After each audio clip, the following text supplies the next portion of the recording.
ఈరోజు మనము లలిత సహస్రనామంలోని 24వ శ్లోకం యొక్క అర్థము వివరణను గురించి తెలుసుకుందాము. దేవర్షి గణ సంగాత స్తూయమానాత్మ వైభవ పండాసురవధోద్యుక్త శక్తి సేనా సమన్విత.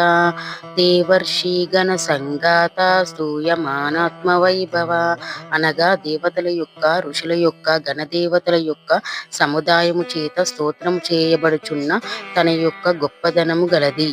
బండాసురవధోద్యుక్త శక్తి సేనా సమన్విత అనగా బండు అను రాక్షసుని సంహరించుటయందు ప్రయత్నించు శ్రీదేవతల సేనలతో చక్కగా కూడి ఉన్నది. అనగా ఈ శ్లోకం ద్వారా అమ్మవారంట దేవతల యొక్క ఋషుల యొక్క ఇతర గణదేవతల యొక్క సముదాయము చేత స్తోత్రము చేత అమ్మవారి గొప్పతనము గురించి స్తుతిస్తూ ఉన్నారట.